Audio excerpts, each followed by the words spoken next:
Hello and welcome back to the Become Limitless podcast.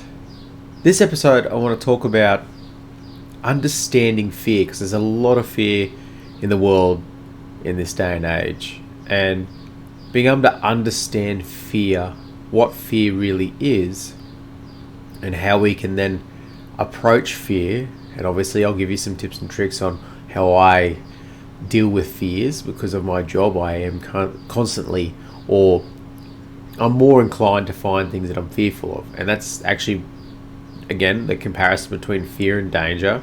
We'll also cover understanding what fear is in the mind.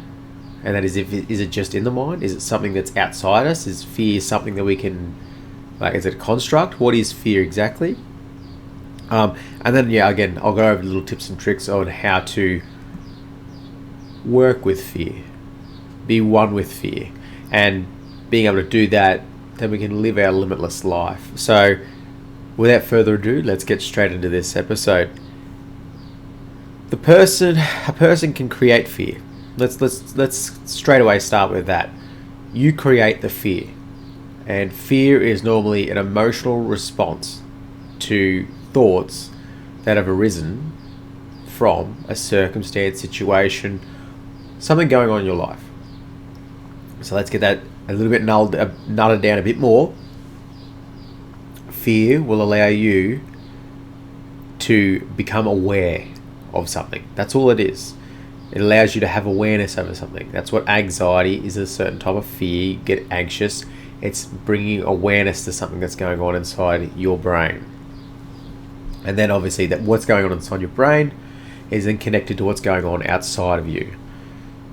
So say you've got a lion. This is crazy outside the box thinking, but a lion's chasing you. Now this lion's coming at you, or the lion's around you. You get a sense of fear. That's from the thoughts you're perceiving from. So you're perceiving an environment that there's a lion, there's a threat, there's danger. That goes in, that creates the thoughts. Those thoughts and then create the neurochemicals to have the feelings, the emotions that happen that create fear. And those chemicals then obviously up your adrenaline or epinephrine, cortisol, all those things ready to fight or flight. That's what fear is designed to do. That's what it's there for. It has got a purpose for us to stay alive, for that survival mechanism to kick in. Now we understand that we can also trigger that by just thinking about a situation, the same situation. You don't actually need to be in that situation where there's an actual physical lion. And the lion might not be a lion, it might be a co-worker, it might be a boss that you're afraid of, or you get a fear response from. There's angst, and you get anxious around. Okay, so it's all about how you perceive an environment, or you think about perceiving an environment. So it could be all in your head. It could be all in your head, this whole topic. You're sitting there just, your eyes are closed, or you're just daydreaming with your eyes open, and you've got this circuitry going. You're constantly worried about what could happen. What's going to happen when I go to work? Is it my boss going to do this? Is my co-worker going to do that? Am I going to have a car accident? Am I going to the kids? What are we worrying about kids? All those things then create that chemical compound inside that create the emotional and feeling that you get called fear. Now, why is that important to understand that process? It's very important that we manifest that. We create that fear. Regardless of whether we want to or not, whether it's the subconscious, meaning we don't have control over it, it just bubbles up and just these thoughts pop into our head, or it's a conscious thing that we actually consciously are looking at that and going, I want to worry, I'm going to worry right now. It's all in here. It's all part of the process. So if we could start to maybe change that process inside ourselves and try to create triggers that when we have those things, those feelings, we start feeling fear, the reaction we have to that then changes. And we can break the loop that this creates as well. I did mention that just before. That creates a loop.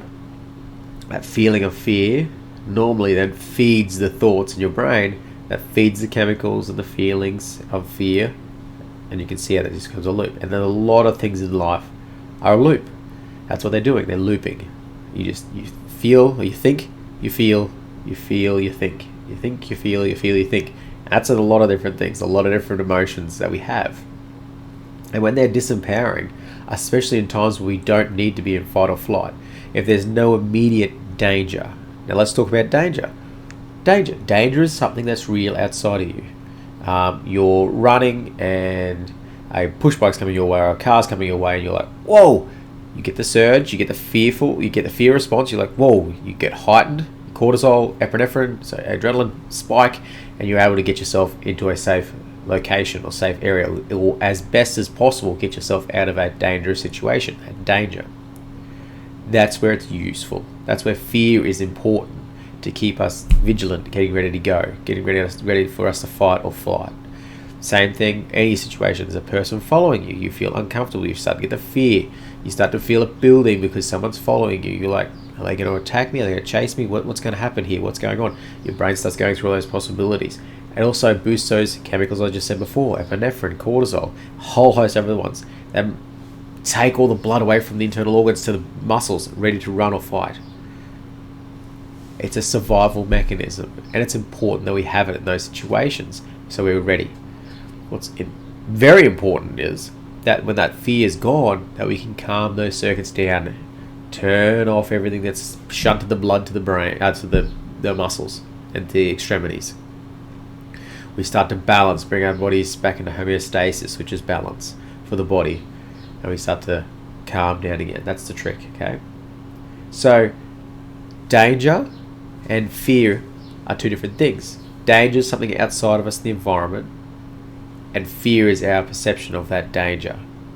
Now, fear can also, as I said, be manifested just as I said earlier, in your head. That fear can just be in your head. What if I get hit by a car tomorrow? What if? What if you get hit by a car tomorrow? What if I have a car accident tomorrow? What if I get attacked when I'm running? What if? All these things pop into your head when you're in this constant state, and it's almost an addiction to those chemicals in your body, the feeling of being scared.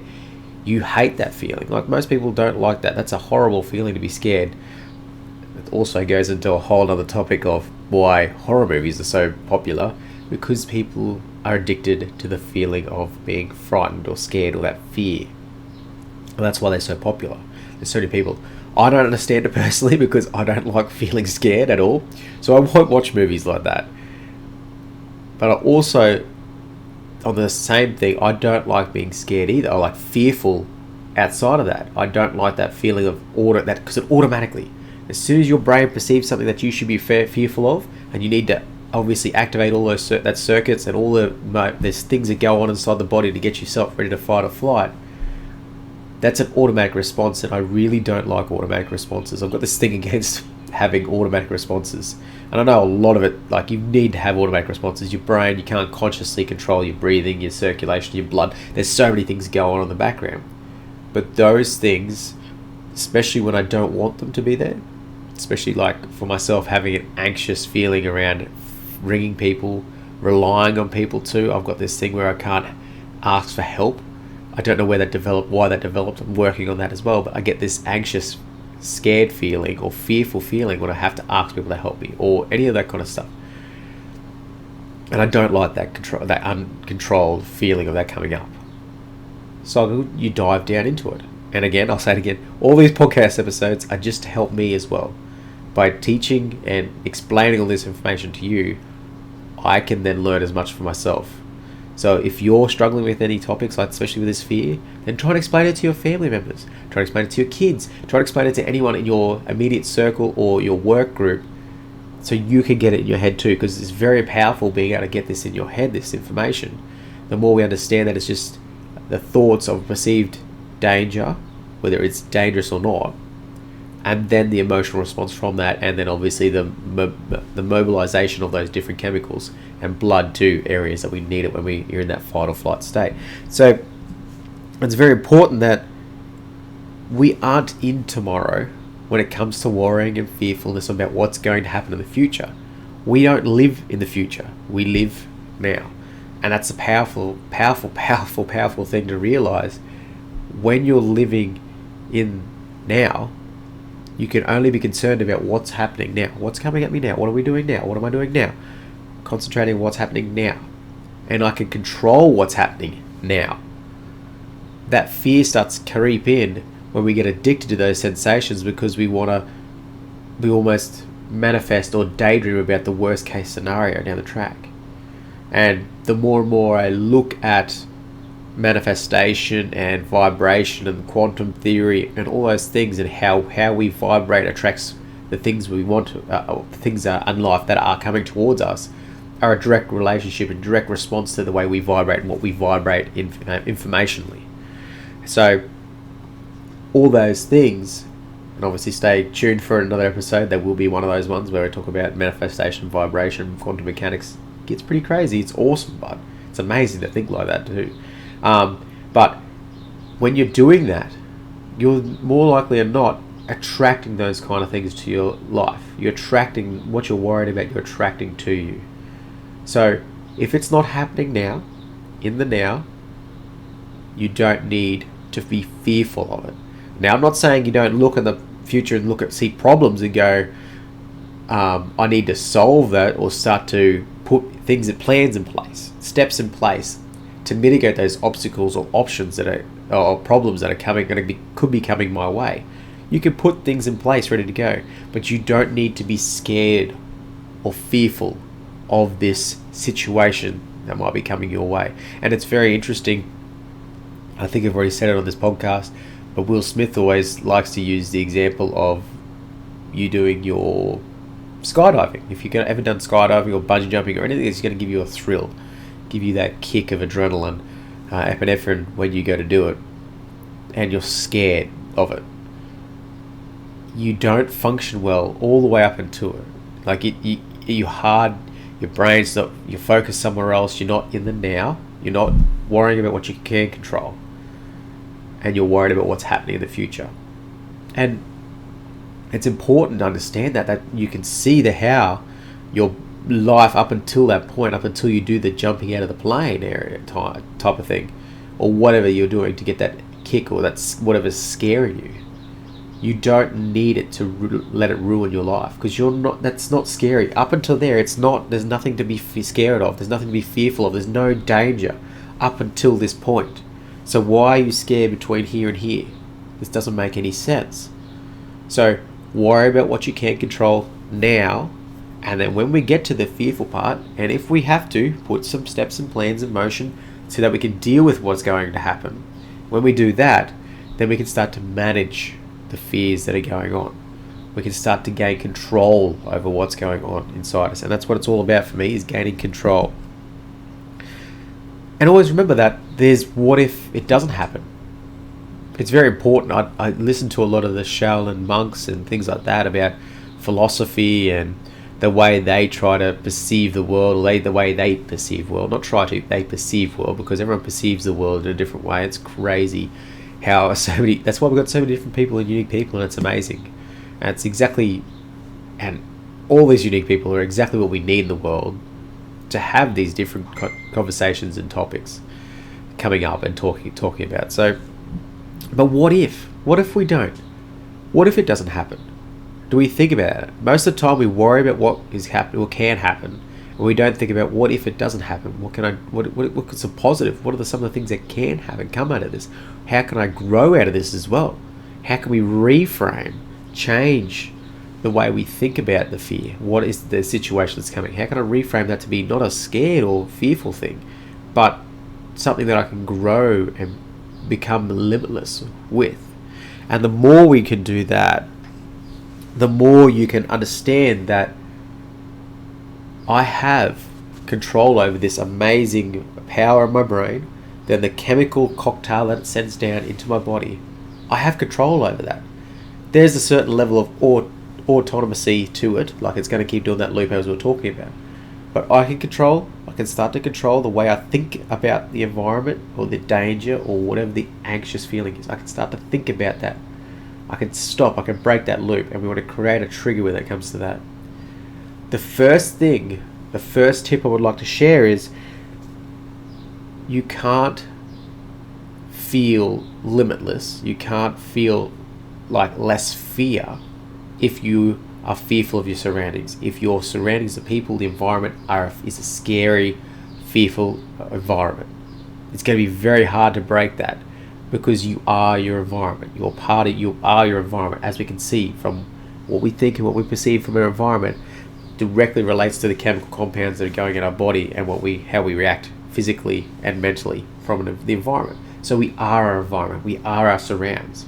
The more serene, the more relaxed our surrounds can be. So it can be at work, at your workplace, plants, calming colors.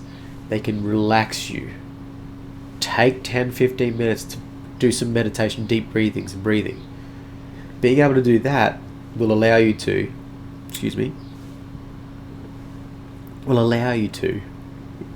calm the circuits. If you and your surroundings are calming, are not fearful, not scared, or exciting you into that fearful state, that fight or flight state, then you can be calm. The more your environment's attacking you from this way and that way, and it's coming from behind, you feel like there's something's going to get you from behind, the more it's going to be harder to break out of that fearful state. So if you're connected to that environment, that surroundings, it's very important to then change the environment and surroundings.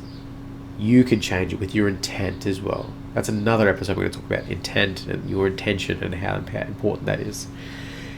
Because fear is such a strong thing we have inside us, because it's such an important part of our survival and how we evolved to where we are now. It is so very important that the fear was there to allow us to survive and be vigilant and ready to look at whatever's coming at us and what could kill us, what could potentially harm us, because that's not good for our survival, is it? So those survival instincts are there. So that's my first tip. Change your surroundings, change your environment. People are part of that environment. You can influence them. So if you're feeling anxious and fearful, then you're going to start to influence them as well. And then there's this little, you can see this, and then this other person gets involved, and then your boss is here and they're going up too. It's all part of the environment, and you can bring a peaceful calmness to that by being present, being in the now, and bringing that reality of, what can I do now? And then that's my next step. Focus on what you control, what you can control right now. Like, what have I got? What are my actions? What are my resources? What do I have right now that I can control, and I can take steps towards mitigating this, whatever this future scenario is that you're worried about? What can I do now to start to mitigate that problem, to change that? Can I reframe the way I'm looking at it? What can I do right now that can solve it and stop this fearful response? Can I take a deep breath? Can I take 6 deep breaths? That's all it takes to reduce that anxious feeling. Nice 6 deep full breaths here. And nice deep slow ones. And you do 6 of those, you'll feel your body relax. Because your breathing, as if you ever watched my breathing techniques and all those kind of things, that episodes, not watched because you've only been able to listen to so far. If you've done that, then you'll be able to calm those circuits. You'll understand that it's directly response to your physiology, the way you breathe. And because it's subconscious, majority of the time you're not consciously aware of it, it does it. You breathe shallow, you do all those things when it comes to fearfulness. So it's another trick. Take deep breaths. That's amazing, the power that is when you get to a fearful state and you feel like you can't control it. Your thoughts are just going everywhere. You're just crazy worried about what's going on in the future. Nothing looks like it's going to come back to me. I don't know what I can do. In that situation, we focus on what we can control. Take 6 deep breaths or more, however many it takes. Nice large ones. In through the nose, out through the mouth, in through the mouth, out through the nose. Whatever you're comfortable with. You control the breathing. Be conscious of your breathing. Don't let it shallow, short, sharp breaths. You don't want to be doing that. You want to be taking. Even just doing that, then I can feel this wave of relaxed but focused. My brain is able to really hone in on what I need to do, which will help you again with that second tip of focusing on what you can control. So that's all I have for fear at this point in time, like those 3 things that we can do. And if you can attack those 3 things, control your environment, your surroundings, to obviously stop the triggers of you getting fearful. If you get into that fearful state, 6 deep breaths and focus on what you can control in the now. Right now, what can I do? Being able to just do those things, and don't make it overcomplicated, just that. And even if you have to write it down or have a reminder on the phone, like every half hour, to take some big breaths at work, it'll change your life considerably. It'll show you that you can control that fear response that goes on. You can control the response to it. That I don't have to actually feel fearful. I don't have to actually feel this way about this situation. Yes, I have conditioned my body and my brain to do a certain thing when this happens, but I now choose not to do that. And it's amazing. I hope you really enjoyed this episode. I'm enjoying the videoing, so I like to watch it back again and watch what I do and how I talk and how my hands, and I use my hands a lot. I realize that a lot now that I'm looking back at these videos. And I hope you're enjoying the YouTube videos and being able to see me talking, if that's another level of interaction as well. And until next time, I hope you really enjoyed this episode. I hope you get a lot of information out of it, a lot of those little bits that you can take and hopefully help you understand the fear and then start to control that fear and really gain control over the fearful situations. Okay, until next time, stay limitless.